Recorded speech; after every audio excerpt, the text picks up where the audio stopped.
Kerala Congress clarifies not inviting Shashi Tharoor.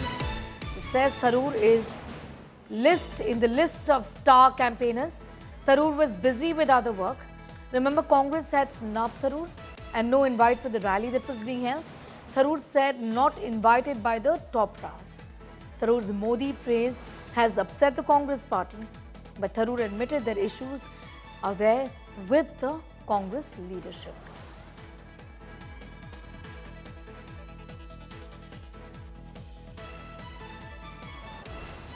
Star ക്യാമ്പയിനേഴ്സ് അതിൻ്റെ list ഞങ്ങൾ ഔദ്യോഗികമായിട്ട് പ്രസിദ്ധീകരിച്ചതാണ്. AICC കൊടുത്തതാണ്. അത് ഒഫീഷ്യൽസിന് ഇലക്ഷൻ കമ്മീഷന് കൊടുത്തതാണ്. അതിൽ ശശി തരൂരിന്റെ പേരുണ്ടായിരുന്നു. പിന്നെ നമുക്കെല്ലാം അറിയാം ഈ ദിവസങ്ങളിൽ അദ്ദേഹം വിദേശത്തായിരുന്നു അധികം നാളുകളിലും. അതേപോലെ തന്നെ ഡൽഹിയിലായിരുന്നു. കേരളത്തിൽ വന്നോന്ന് തന്നെ എനിക്കറിയില്ല. എല്ലാവരും അങ്ങോട്ട് വന്ന് ഇലക്ഷന് സഹകരിക്കുകയായിരുന്നു. പ്രത്യേകിച്ചൊന്നും അതിൽ പറയാനില്ല. നമ്മള് അത് എല്ലാവരും വരികയത് കൊടിക്കുന്നിൽ സുരേഷും AK ആന്റണി ഒഴിച്ചുള്ള എല്ലാ നേതാക്കന്മാരും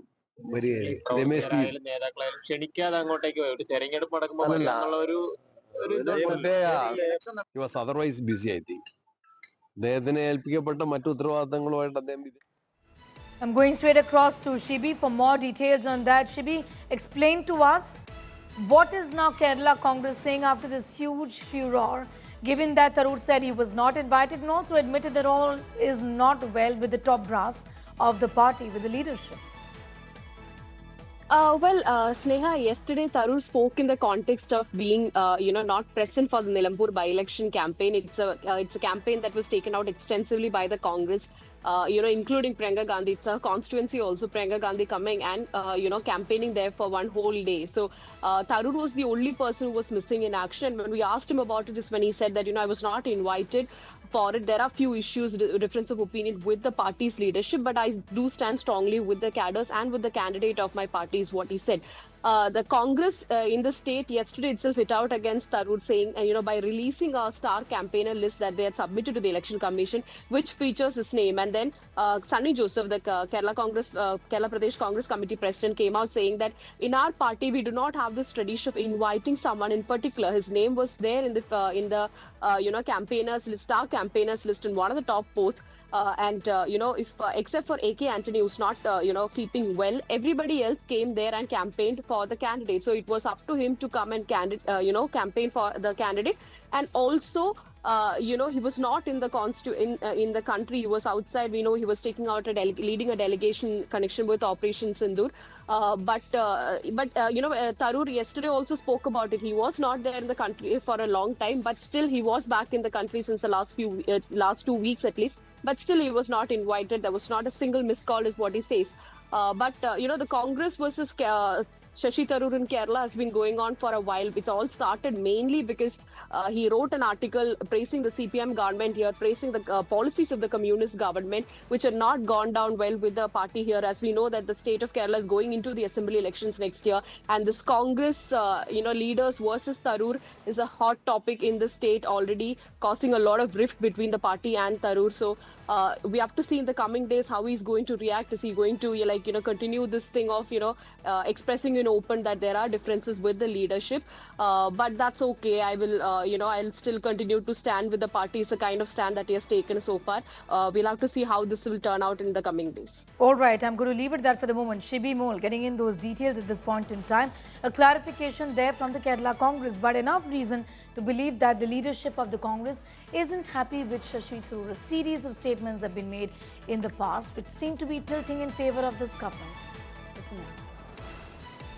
I was not invited by the party, but that's all right. First of all, I was gone for much of the time on this official diplomatic mission.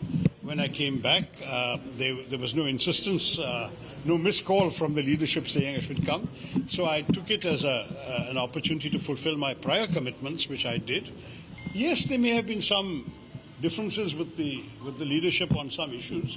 Those can be sorted out in closed-door conversations, and I don't see any reason to discuss them now. Whatever is out there in the public domain is out there. We'll leave it there.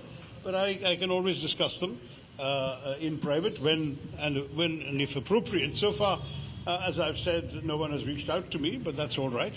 When the time comes, when the need arises, we will always be able to talk to each other. We wanted, first of all, to avenge that act of wiping off the sindoor.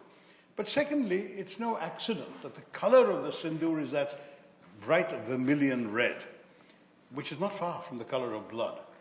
And in many ways, there is a Hindi expression that the khoon ka badla khoon, here sindoor ka badla khoon hoga, that is blood in response to what they've done. I'm still wiping the egg off my face because I was the one person in the parliamentary debate who actually criticized the Indian position at the time, back in February 22, on the well-worn grounds that Espen will understand, because he and I talked about all this in my UN days, that there was a violation of the UN Charter, that there had been a violation of the principle of the inviolability of borders, of the sovereignty of a member state, namely Ukraine, and we had always stood for the inadmissibility of the use of force to settle international disputes. And all of those principles, I said, had been violated by one party, and we should have condemned it.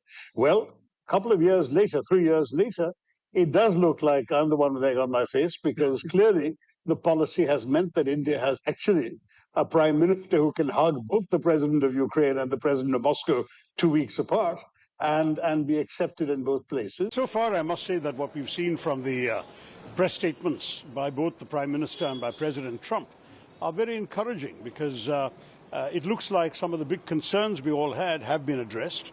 For example, on the question of trade and tariffs, they've decided to sit down together and do a serious negotiation that will conclude by the fall, which is the autumn, September, October of this year.